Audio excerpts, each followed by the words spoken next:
What is going on, Fresh Takers? It's good to see you guys again. I am back with another review, and tonight we are going to be reviewing Flight Risk. Let's get into it. All right, so like I said, we are going to be reviewing Flight Risk. But before I get into that, I had to share something with you guys that was funny that kind of happened to me at the movies last night. So, when I went to go review the movie, I bought the ticket like 2 or 3 days in advance. I try to get my tickets in advance, get it done and over with so I don't forget, not doing stuff last minute. However, for some reason, I thought the movie started at 7:30. So I was like, oh, well, it starts at 7:30. I'll be good. Whatever. So I get there, get to the movie, pull out my phone to have my ticket scanned, and I see while I'm in line that it says the movie started at 7:10. I am freaking out at this point because I hate being late. If you personally know me, you know I hate being late. It just does something to my soul. So I'm standing in line, and I mean there are like 2 or 3 people ahead of me, and they are just taking their sweet time, and it just is eating away at me. So I get in the movie, and I was like, okay, well, normally it takes like 20-30 minutes worth of trailers. And if it started at 17, I should be coming in right at the beginning. So I'm like rushing to the theater. I get in, movie's already started. And I'm just devastated. So I'm sitting there mad at myself, but also trying to pay attention. So I had to know what I missed. So there was a couple that was sitting on the same row that I was on. Normally I'm by myself, but there was a nice couple sitting to my right. And so I was like, I got to ask them what I missed. I was like, they seem like nice people. I got to ask them what I missed. So as soon as the movie was over, I grabbed them. I was like, hey guys, I'm so sorry to bother you guys, but can you please tell me what I missed? I was like, you guys saw I came in late, and I'm just asking what I missed. Luckily, I didn't really miss much of the movie. I think from kind of what they were explaining, probably not even 5 minutes. So luckily, I didn't miss much. But they were a super sweet couple, and I got to talk to them after the movie, and they found out, I do movie reviews because I was like, I got to explain why I'm asking. It's like I do movie reviews, and I kind of need to know what I missed. So the husband subscribed to the channel, and he talked to me. He was like, it was really nice to meet you. So this is for you, Steve. Shout out to you and your wife. You guys were lovely people. I'm glad that you subscribed and I get to interact with you some more. So shout out to Steve. If he's watching this, he'll probably like and comment. But it was fun to get to meet some new people and gain a subscriber. But it was so funny because I just felt so embarrassed having to ask someone what I missed. Because normally, guys, if a movie starts, say a movie starts at 7 o'clock, I'm normally there by 6:50. That's just how I roll. It's just how I'm wired. I like to take my time. I don't like being rushed. So just to say all of that, next time I will be on time. I will be early like normal. But I like that happened because I got to meet some new people and gained a subscriber out of it. So it's pretty cool. So shout out to you, Steve. So, all right, let's get into the movie. So like I said, I missed the intro. So I don't know exactly what happened with the intro. So I was kind of coming in with the movie already started, but obviously I didn't miss much. So from what I gathered with watching the trailer and watching the movie, not what I thought was going to happen at all with this movie. I'm just going to keep it honest with you guys. So for the people that have seen the trailer, the way that they do the trailer, which I appreciate that they kept the trailer simple. I appreciate they kept the trailer simple, but the way that they did the trailer and edited the trailer, they did a good job because I definitely thought in this movie, and I'm not spoiling anything, but I definitely thought in this movie that the plane actually does crash and it's kind of a different type of story. But that's not what happens. They don't crash the plane. So majority of the movie, 90, to be honest with you guys, 98% of this movie takes place on a plane. So just letting you guys know it's that type of movie. Kind of put me in the mind of Air Force One with Harrison Ford. That's an oldie but goodie. So just letting you guys know the trailer did a good job of kind of swerving, at least me. I can't speak for everybody, but it did a good job of swerving me. So I definitely thought that's how it was going to be, but it wasn't. So movie takes place on a plane. Mark Wahlberg's character basically is playing a hired gun to kill an eyewitness. The eyewitness is basically some mob boss, crime boss, drug lord, whatever you want to call him. I still didn't really know everything he did, but basically his accountant witnessed something that I missed in the movie. I know this is a terrible review because I missed the beginning. So basically, he's an accountant that witnessed, I think, a murder or something happened. He was a witness. So he went into witness protection. It was a U.S. marshal that was escorting him to testify somewhere. Basically, they were moving him from where he was. So that's kind of the gist of the story. Now, what I did like about this movie is I did like that they did something a little different. You know, there's some movies, and then this is not a bad thing, so I don't want you to take it that way.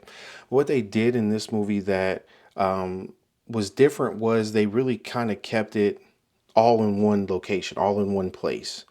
You know, some movies, obviously, you're going to different locations or different venues or things like that. But like I said, 98, almost 99% of this movie took place on that plane, which was really cool because it was a good way to kind of keep the tension because it wasn't like a cat and mouse game type of movie where they're all over the place. It was very tense because of the condensed setting of the movie. So that was really cool that they did that. I think if you do it right, that type of movie goes well. Like I said, I mentioned before Air Force One with Harrison Ford. If you haven't seen that movie basically takes place on Air Force One, and Harrison Ford is playing the president. So it kind of put me in that mind, and that was a really good movie too. So if you do it right, it can be a good movie. So I did like that they kept it in the plane. That made it more intimate, more tense in those high intense moments. Now, what I didn't like, and I think I wouldn't even say I think, it definitely had to do with the writing. But the eyewitness character, God, I already forgot his name. I feel bad I forgot his name. But the eyewitness character basically was so annoying in the beginning of the movie. And the guy who plays him, he's very good at that. Like there's been several roles that he's played, whether it was Spider-Man, he was in one of the later Predator movies. He just always has a knack for being annoying on camera. And he does it so well. And I know that's part of the movie, but it grinds my gears in the best way possible, I guess. So that definitely got me at first. I was like, oh my God, this dude won't shut up. Like, oh my God. It was really annoying. But it was annoying in a good way. So Mark Wahlberg's character, that's where I really want to park and talk about that for a minute. Mark Wahlberg did an amazing job with this role. And where I got really pissed off, y'all, where I got really pissed off was they didn't give us enough time and enough backstory with his character. His character was very uncomfortable. His character was psychotic. What you guys see in the trailer, it doesn't even scratch the surface for this character, which is a great thing because then when you watch the movie and they've protected so much of the movie with the trailer, it's a great thing. But then when you get to the movie, it's like that was where I had issue with a lot of the storyline was there was no, sometimes it does help even though you're going to have even though you're going to have the movie take place in one setting, it's still good to give us backstory, maybe even some flashbacks or to other parts of where everything comes into the storyline. So giving us other elements of Mark Wahlberg's character, I think would help the movie along because I feel like that was such a missed opportunity. His character was so good, y'all. I'm telling y'all, his character was so good. The other actors did a good job too, but I've never seen Mark Wahlberg is a pretty diverse actor. Like he can be serious, he can make me laugh. This is the first time where he really made me feel uncomfortable with the character that he has played. It was really impressive, and I wish, to be honest, I wouldn't be mad if they gave us like a prequel to this. I would love that. If they give us a prequel of kind of his backstory, because he had two bald spots, like that's crazy in itself. But a lot of things he said, his mannerisms, his faces, a lot of things he did, it was very unnerving, uncomfortable, and I wanted to see more of it. But just the way the story went, we didn't get that. So that was a thing that definitely disappointed me with the movie. Just I feel like it was a missed opportunity to fully extend kind of the backstory on his character, and even the U.S. Marshal. You know, there was some things explaining kind of her history and her past that I think would have helped the movie if they would have had some sort of flashback or something.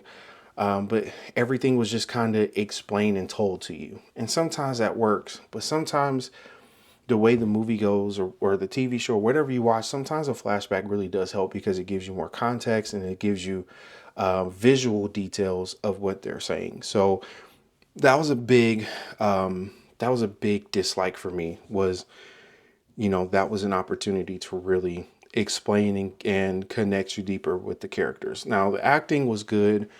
I believed everyone's role. Here's another part that kind of really threw me off. The air marshal at some point in the movie. Oh man, I don't know if I can say this, y'all, because I try to do spoiler free. I really do try to do spoiler free. There's a weird chemistry with the U.S. Marshal in another character movie. I'll say it that way to keep it protected. The kind of energy is a little weird with the U.S. Marshal, one of the characters in the movie that you'll discover.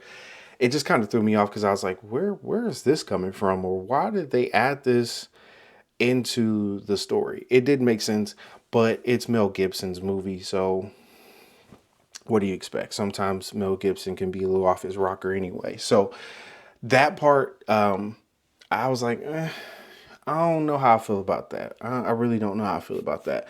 And then just the way the movie ended. Yeah, the way when you guys see the movie and how it ends, you kind of like turn your head a little bit, like that's how y'all ended the movie. So that really threw me off and confused me too. I wasn't mad per se, but it definitely threw me off and confused me. So you guys will see that once you see the movie. So overall, it wasn't bad. So far, this is my third review this year. It's not my favorite, but it's not terrible. But it's definitely out of the three movies I've seen, it's ranked the lowest right now. So if I had to give it a rating, I'm gonna give it a 6.9. I'm gonna give it a 6.9. It was okay. It wasn't terrible. I would say it's more missed opportunities that really mess it up for me. There's some really good elements to it, but they really miss some opportunities to fully push this storyline along and fully connect you even more with the characters, with some flashbacks and some context and something, because I'm telling y'all, when y'all watch this, Mark Wahlberg is really going to make you feel uncomfortable. And he's never, for me, the movies I've seen Mark Wahlberg in, he's never been that person. So it was really cool to see him do something different, and it was very believable, very believable. Yeah, the stuff you guys are gonna see in here. Yeah, and Mel Gibson even said, shout out to Steve for this little nugget. He told me that Mel Gibson said that there was so much that they had to even cut out of the movie that Mark Wahlberg said, because it really was just a little too much. It was like this character is that, yeah. it's whew, like man, like he really will make you feel uncomfortable. So, but it's in a good way. I promise it's in a good way. He's doing his job. Like that's what the character's supposed to do. The character's supposed to make you feel that way. If he doesn't make you feel that way, he's not doing his job. So he did a great job with that. So, like I said, I give it a 6.9. Wasn't terrible. It was okay. Just some missed opportunities would have really elevated it for me, in my opinion. It wasn't. I didn't have an issue with the setting, with it being on the plane 98, 99% of the movie. That part didn't bother me. But if you're gonna do that, depending on how you're telling the story, if you're gonna try to give us backstory, sometimes flashbacks really do help. That's just my opinion. So that's my review on Flight Risk, guys. I do recommend to still go see it. Like I said, you may have a higher opinion about it once you see it. You may have a lower opinion about it. But I did enjoy the movie. I did enjoy the movie. I was late, but I enjoyed it. So that's my review for Flight Risk, guys. I appreciate you guys tuning in. Once again, I gotta give you guys a hand clap. I love you guys. I just want to tell you that because my last video, my review for Wolfman, I told you guys, hey, please like, please comment, please subscribe. You guys are hurt my feelings. I told you that. You guys responded. You guys responded well. I have had 200 plus views on the Wolfman review, 200 plus reviews on Den of Thieves, and my subscribers have grown, and I really do appreciate that. So you guys are listening, which means a lot. Now, the next thing is get on that Patreon, y'all. I'm trying to, get some things together to start posting for Patreon and get that taken care of. So please like, share, subscribe, go to my Patreon, become a member. It's going to be some really cool things over there as well. But once again, I love you guys. You guys be safe. You guys take care of each other, and I'll see you guys in the next review. Peace.